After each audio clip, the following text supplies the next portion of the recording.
Shut up. So, first of all, thank you guys for coming. Each year we come here, we are astonished at the support that we get, and here we are in H Hall. Who knew? And it's all because of you guys, so I just want to point that out. Thank you so much. Keep it up. Anyway, I'll get to it. I really don't know. I mean, there's really nothing special about this scene. There's a character, Sam. I mean, there's really no Dean in it, which is kind of pointless. No, but this is a little bit of the first episode that we filmed. It will air 3. I got to direct it, which was a very cool experience as always. This is a little slice of life back into Sam's past, and enjoy. This is a treat. Enjoy. Thank you. He loves all of his Misha Amigos. Please welcome Misha Collins. Bobby Singer himself, Jim Beaver, and a guy you shouldn't trust named Crowley, Mark Shepard. And last but not least, we've got consulting producer Ben Edlin.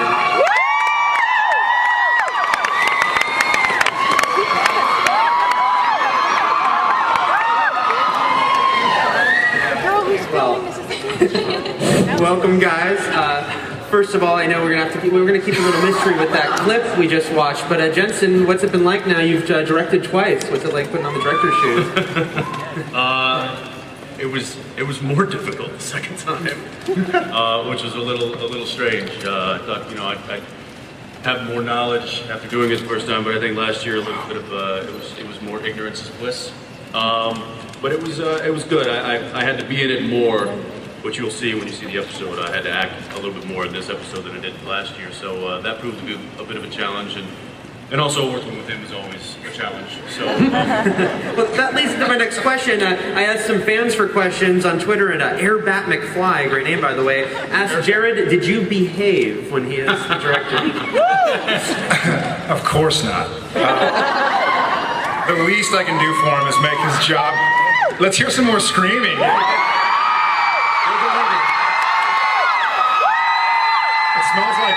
It smells like Robert Pattinson up here. Was he in my seat? No, yeah, you know, I did. I think I behaved. I don't know. I tried not to, but maybe I did. He was good to me, so I figured I'd be good to him back. I mean, the one thing is that, fortunately, I've been around on this show a little bit, and once, twice. I know it, so he trusted me to tell him where to go and you know what to say, when to say it. And other than that, I don't have to tell this guy how to be Sam. You know, not to mention we've been watching each other's backs for 6 years now, and so. What? Not like that. Not like that. Jesus, have a kiss. It was an awful throw. So there's, you know, as far as like performance-wise, you and I are always kind of looking out for each other, no matter who's directing. So I think that was fairly easy. I gotta ask now, Misha, a lot of questions. I think they're screaming, no, don't ask him anything. Don't go back. Castiel has been such a lovable character. What's been your reaction when you saw where they were going with him? What was that? Written such a lovable. What's my reaction? Yeah, what was your reaction when you saw where they wanted to take Castiel? Can you use smaller words for him, please? Yeah. I don't go past 2 syllables. Reaction. I don't. Well, to be perfectly honest with you, I have been sort of as an actor surprised that no one has written a God role for me yet in my career. It just seemed like it's such a natural fit, and I think, I mean, obviously getting to know me, Sarah saw that and just sort of wove it into the story because it kind of fit. And you can't see what I can see, but it says, please be aware that members of your audience may be under 18 years of age. So I'm not going to say what I was about to say, but it was hilarious.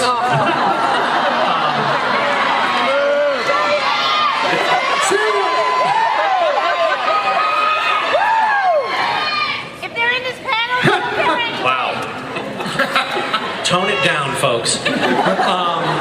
But yeah, so anyway, to be perfectly honest, it's incredibly daunting. You know, normally when you get a role, you see, oh yeah, this guy, you know, wow, he probably walks with a limp, or in my case, talks with a lisp usually. And this time it's like, wow, I don't know, how do you play God? Obviously, I haven't figured that out, but it's an interesting challenge to work on. So Sarah, I gotta ask, it's a loaded question, but how much might we see Castiel this season? What is his role in the season going in? you guys don't really want to know how much you see Misha. Well, Eric, I'm glad you asked. You know, we've been getting this question pretty much every minute of every day since people started to hear about the change in Castiel. And, you know, the reality of this is that we want to tell you everything we can tell you about Misha because we love Misha as much as you do. And we want to tell you everything we can about Castiel because we adore the character as you do. But I mean, you saw the cliffhanger. It was very cliffhangery. So we want you to tune in and be anticipatory, and we can't say past what you know, which is that he's going to be in the first couple of episodes. So watch those, and then bug us about it again, and we'll tell you a little more. Stay tuned for Wow, that was really informative. So I'm not answering the question, but I'm explaining why we're not answering the question. Does that help a little? Sure. Yeah. Jim, Bobby has been sort of the, you know, always there.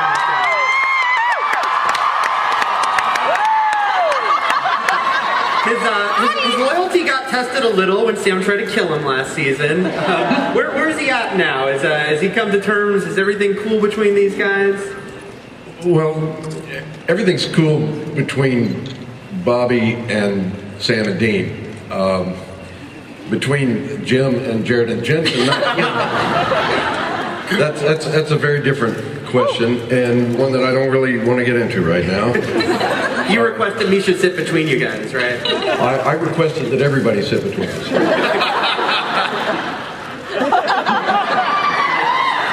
No, I think that the difficulties that Bobby had, you know, like when Sam tried to kill him, I think Bobby realizes that in the world that we inhabit, really, really bad things happen to people that are sometimes out of their control, and that you know, Sam didn't mean it. He takes it back.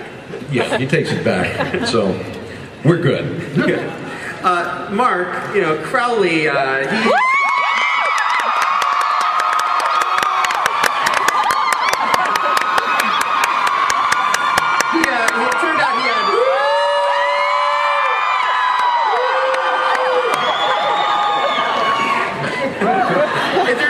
Kiss, Mark. Give them a kiss.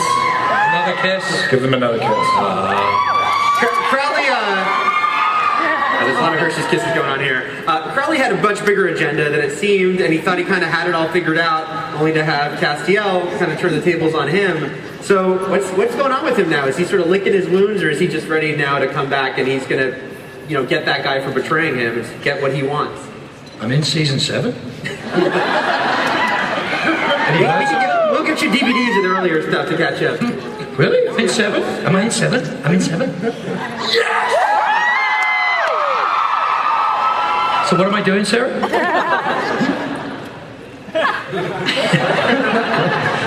Well, without telling you too much. He's so good at this act. I can tell you I'll what say, you're not doing. Mark, what would you like to see Crowley do next? Well, you see, I think I should give up on Supernatural altogether. I think the new spin-off half-hour sitcom called Oh Crowley. A little music, a little dance, a little salsa down your pants. You will see Crowley very early in the... He's being so disingenuous, he knows. I do. The blonde actor's you great. come to Comic-Con, she says, don't tell anybody anything. Don't throw me under the bus. Well, Cass said he has big plans for him, so we're going to tell you what those are pretty much right from the jump. It's been a lot. It's been an awful lot of fun to see what's happened thus far, and I'm really looking forward to see what happens this year. Ben, the show in general has gone into some amazing places with getting meta and sort of analyzing itself, and last season, The French Mistake was sort of a genius version of it. But having done The French Mistake, is there anywhere else you can go with meta? You know, at that point, like, are you trying to think, what other angle can we take on this? Yeah, I think, well, O'Crowley's a good start. I mean, like, I don't really know how much more we can do. I think this breaking of the fourth wall was a pretty profound one. But I think that we can, I feel like there's lots of room to play with form. I think that The French Mistake is meta, directly meta, and then we've done other things that are meta, like, I think Ghostfacers is meta in a sense because it plays with the form that we're in. So I think that we'll do more experiments like that, but I'm not sure what you can do to top you use the actual actors' names. That's fatalist, Ben Edlund. What? That is fatalist. I know. Let's top it. All right, we will. I mean, I've been talking a lot about spaceships. I think we should go on a spaceship for one episode. I'm serious, but we'll get down to that later on. Sarah, I'll talk to you about that later. My first reaction when I heard the anime was going to exist was, you have a new angle. There's something you can do with the anime now. No, I think that, that's cool too. I think we're still dedicated to playing crazy games with this box of toys that we've been given. But as far as the direct meta break, we're gonna have to work on that. That's a good hard nut to crack. Thanks for asking. Jared, you took Sam to some very dark places last season. We've seen some glimpses of what went on in that sort of missing year. Do you think that have they hinted at you that there's even more? Are there even more horrible things he was involved in? Well, without saying too much, yes. Thank you. Yes, there's obviously more. I kind of touched on it earlier in a few interviews, but there's a lot that Sam has seen that now he can see again, now that the wall has fallen. And I, for my part, am really excited about kind of playing Sam that doesn't really know which reality he's in. Because Sam is obviously, for those who haven't watched the show, Sam had some hard times last season. Yeah, and now we get to play with Sam's healing. And I think the Winchester brothers have always kind of, they've always reacted to things with courage and bravery and been strong about it. And what excited me so far in the scripts that I've read is that Sam is way out of his league. He feels out of his league a little bit. It's kind of scary. So I actually read it and I was getting chills. And I was scared. I was really excited about making this show scary again. And we get to see what can scare the Winchester boys. So we get to play with that. So I'm excited. And Jensen, they don't keep... Misha shirtless scares the Winchester boys. Take it off. I think you're confusing fear with jealousy.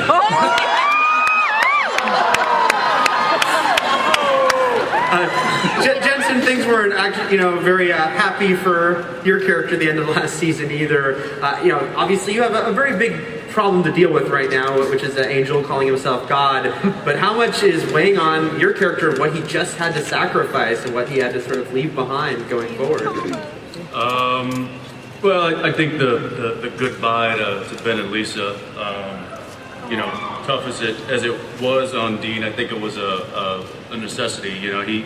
He comes to the realization that that's never going to be his life. No matter how much he dreams about it, no matter how much he would love it to be so. He's a hunter, he'll always be a hunter, and that's just the way it's going to be. So I think that was a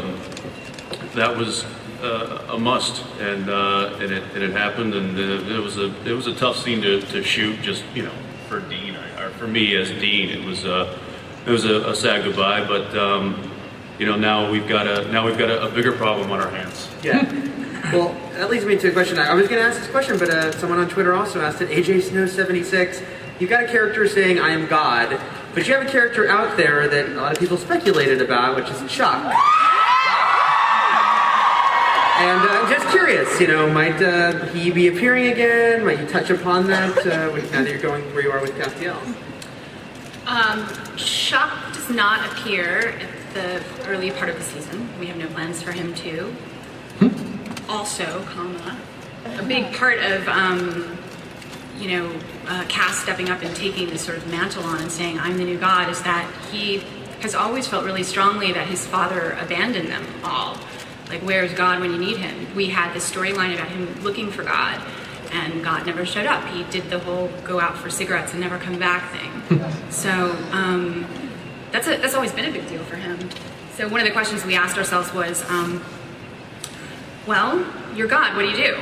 You're God, you get to be your dad. You thought your dad did a crappy job. What are you going to do differently? And before everything goes completely to hell for him, which of course it does because it's television, he gets to do what we think God would maybe do if Cass were God. So that's been fun. Misha, what's it been like for you preparing to take on your godly mantle?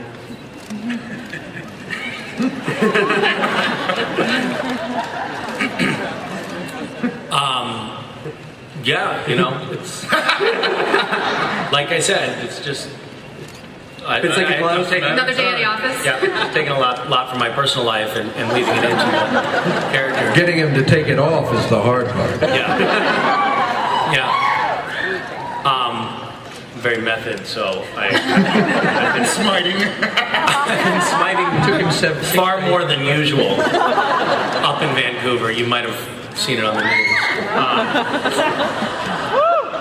I don't know what to say. It's definitely a daunting challenge. It's funny. It's one of those things that actually I got kind of nervous about it. Like, this is it's a big challenge. I mean, you had to be Satan. It's kind of right? Yes. That's much. I've got to take a page from you. That's the way to answer questions.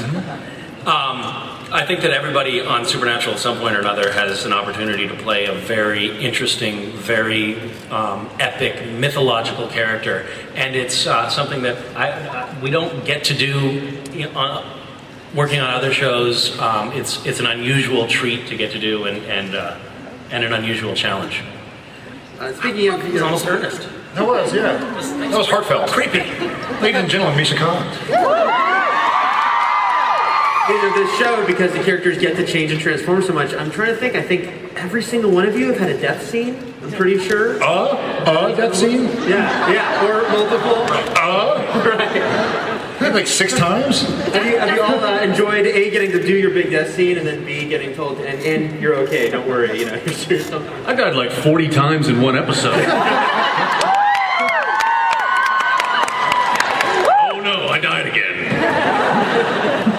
Sarah, do you make a lot of phone calls saying, don't worry, when you read that page of the script, you get better? Is that like a constant thing? We actually do make a lot of phone calls to actors, recurring actors on the show. It's a polite and good thing to do as a producer to call an actor when they're going to get pages that say they die. And one of the things we say is that death doesn't mean the same thing on Supernatural that it means on other shows. Like for example, Alone is Called. Was that out loud?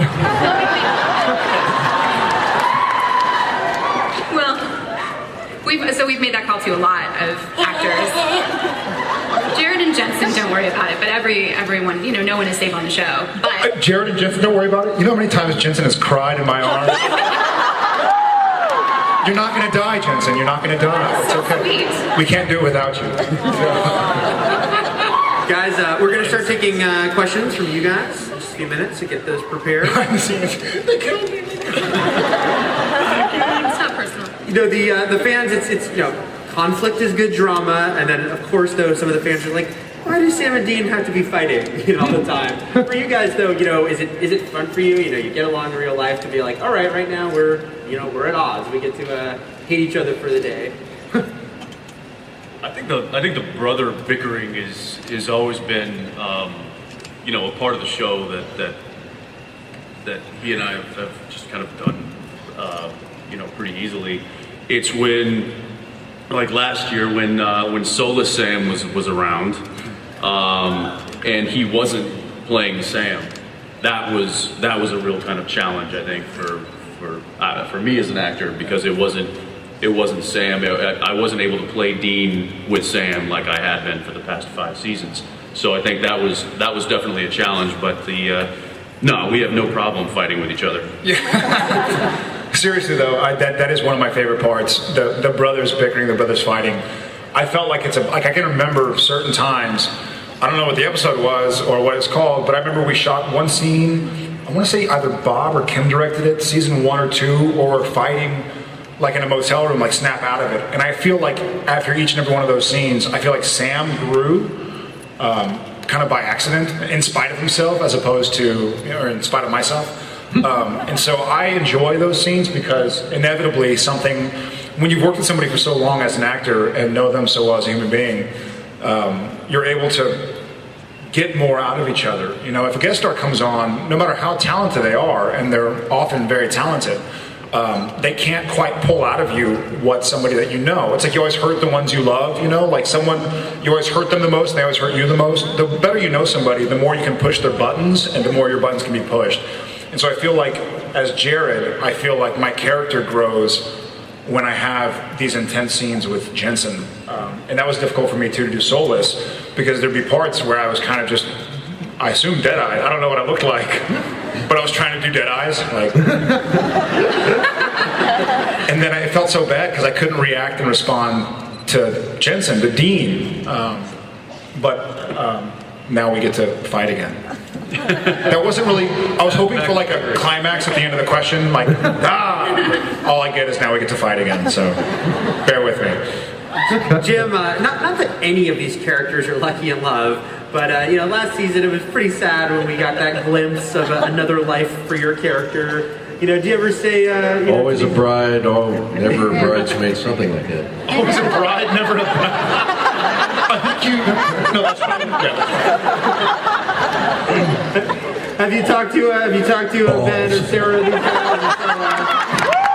and said, hey, can this guy finally find some long-term happiness? Didn't you kiss Mark? Yeah. Maybe the two of you, yeah. Did he shave? Were you clean shaven? We're not looking forward to that. Was it like a mustache fight? Certainly, and I've got a beard. You know, it comes up in discussion every once in a while, and thus far hasn't ended well.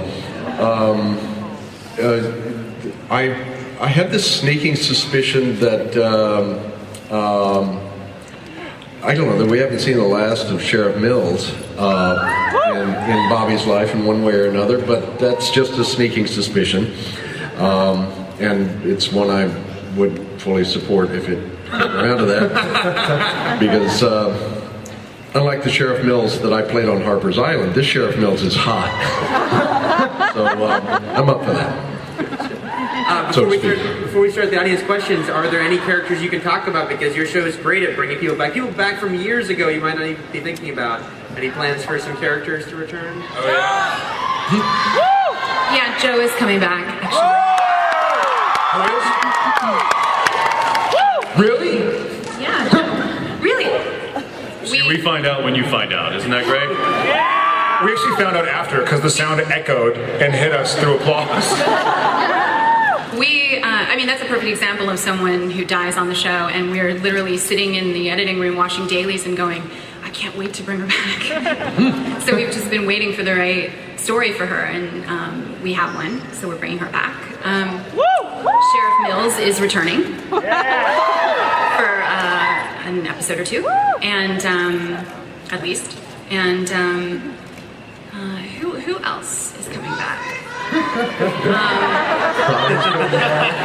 This gentleman down there waving his hand. You with the beard. We do have plans for Crowley to return. Death. You will see Death again. Yeah. And so, and we have a few more in the works. I'm a little superstitious about talking about them before the deal's closed. Call me crazy. But, yeah, and you'll meet new guys too. And There'll be laughter, there'll be tears. All right, guys, let's start with some audience questions. Can't quite see you, but we know you're out there. Yeah. Quiet down. Quiet down. Good question. Quiet down. Good question. Will you? Professional forum. Hello there. Hi. My name is Isaiah. I'm really amazed to see you all. I'm a mad fan. And I'd like to know, honestly, watching you as actors, you have facial expressions, gesturing that is very similar to grammatical structures of American Sign Language. Have you considered using those skills as sign language components in some of your scenes? Oh, wow. Ben, the sign language episode sounds totally up your alley. That sounds pretty good. What? What? How are you guys going to incorporate more sign language into your performance? I think That's a cool idea. Yeah. We could run two stories at once. Yeah, you could have one be completely wrong. What do you think, man? That's pretty interesting. Yeah. I think that Ben and Sarah might disagree with me, but I think that you can say a lot without saying words, and so thank you for picking up on that, because I think that's something that a lot of us pride ourselves in bringing to our characters, is the things that we say between the lines. So yeah, that's it. Wouldn't it be great if we didn't have to say words at all? At this point, too, with you two, we have 5 or 6, it's like the 29 words for snow. We have so many different ways of saying that you two exchange a look. We could just write a scene of the different looks you two exchange. We probably Could. Yeah, we would have, like, you could probably cut together an entire episode of just Sam looking at Dean and Dean looking back. Yeah. I believe I've seen that on YouTube, Jensen. I'm sure it is. Thank you. Thank you very much. Thanks.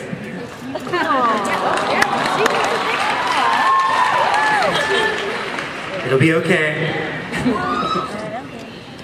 Hi, I'm Whitney, and this is Rosemma. I'm Jared. Hello. We love you guys, and we're like the biggest fans, and we just love all you guys. Thank you. Even Misha? Jensen. Not in that order. And our question is for Jensen. We're wondering Oh, come what on. similarities you have with your character. What similarities I have? I'm not Physique. Physique. At the same hair. looks. Height, definitely height. Yeah, similar height. I would say that you look back to maybe season 1, and there were probably a lot more characteristics that we shared. I think over the years, Dean has kind of evolved into a much more specific character that I am not. Similarities. We like the same kind of music.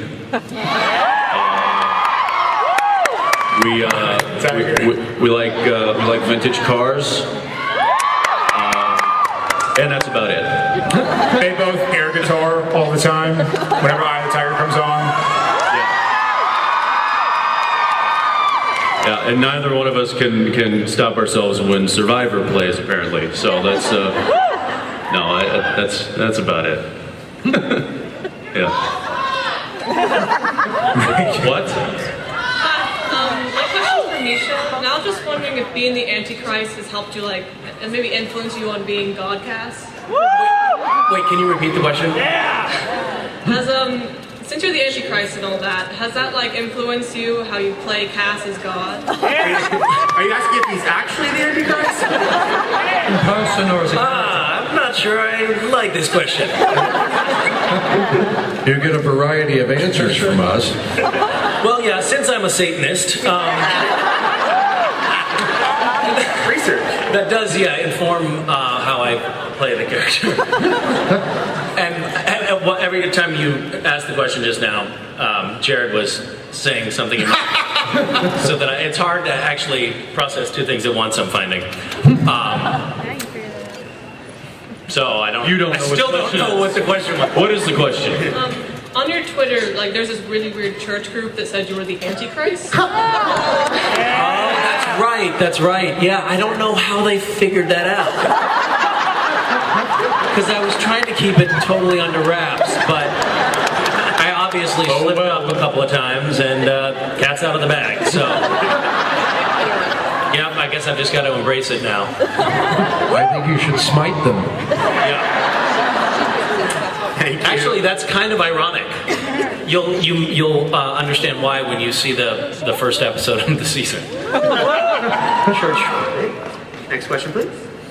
Hello, my name is Caroline, and just to make this clear, I came a long way for the show. I even camped out, so. Wait, you rich? Very good. I come from Guadalajara, so. Really? Is it in Oregon? No, it's not.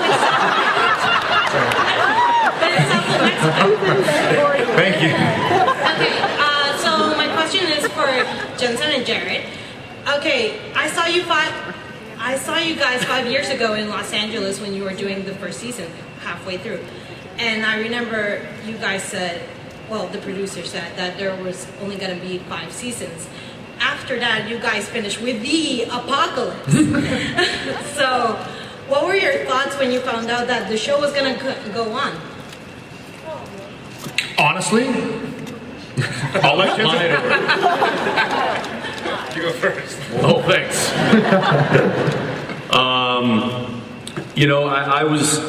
I was surprised and also proud at the fact that Mr. Kripke kept to his word and wrote those 5 years the way he had planned, and the fact that he had a plan for 5 seasons still boggles my mind, because after writing a pilot, I wouldn't know where to go from there. So the fact that he had 5 years lined up and that he kept to it, that he just didn't stretch those 5 years into 6 or 7 or 8 or 9 or however long we're going to go, that he kept to it, that I thought was really really cool. And because the story of these two brothers just continues to evolve, I think the stories are kind of endless. So we've got. I have faith in these guys, and as long as they keep kicking out stories, we'll keep telling them.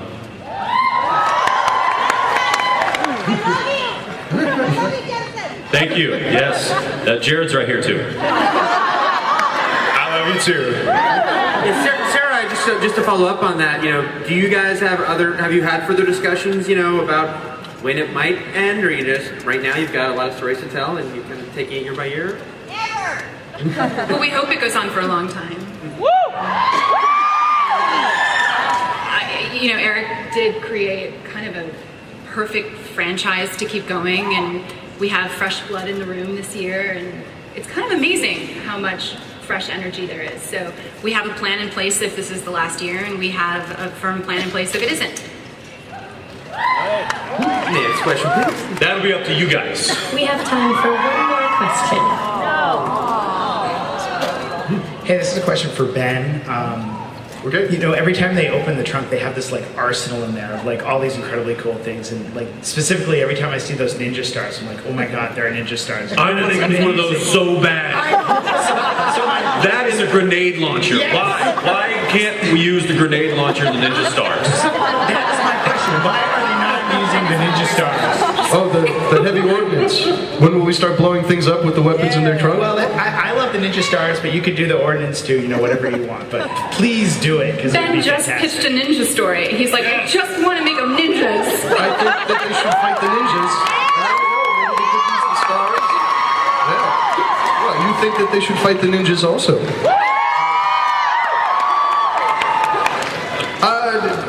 So you're asking when will we use more of these crazy weapons in various stories? I think if we use things like grenade launchers, then the stories tend to end about 2 acts early, because everything just blows up and then you're done. So the Department of Homeland Security comes. Oh, the starships. Maybe ninja stars. That's what we can use against the Jefferson stars. What we should do is just a scene with you guys practicing with the ninja stars. I don't know if you've ever thrown ninja stars. I used to do it a lot, and they just They fly all over the place. I'd like to see you guys try to learn. Maybe you're great at them, I'm not sure. Well, I remember when you guys wrote that Dean was throwing knives in one episode a couple of seasons ago, and my trailer looked like Swiss cheese by the end. I kid you not, they set up like a board, and I just started chucking knives in my trailer. His aim didn't start out very good. I wasn't really good at first. That's hard. Throwing knives are tough. So yeah. So we'll maybe do some shurikens. That's, I think, the official name for the... Also, it turns out ninjas didn't use those, historically speaking. Now I'm just using history to bring everyone down. So guys, we have to wrap it up there with fan questions. We have one more? One more here? Oh no, we just have an amazing costume though. Yeah. Oh, yeah. Send her up here. That's a much cuter angel than the one we deal with.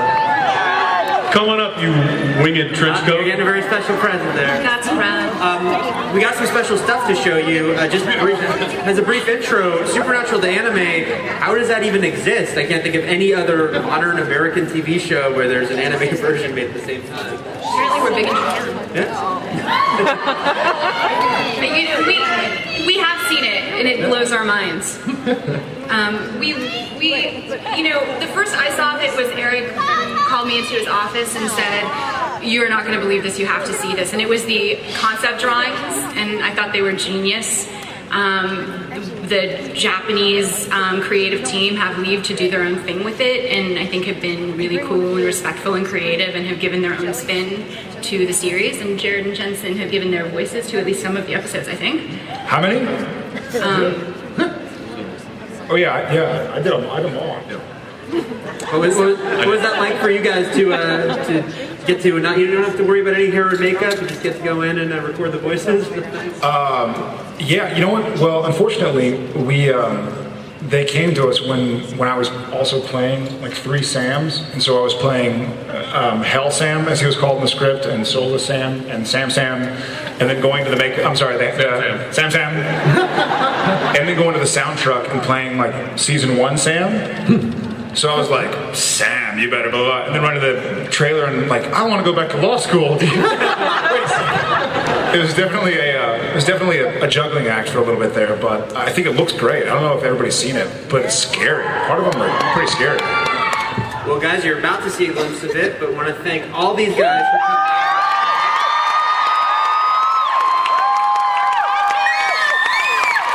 Thank you very much.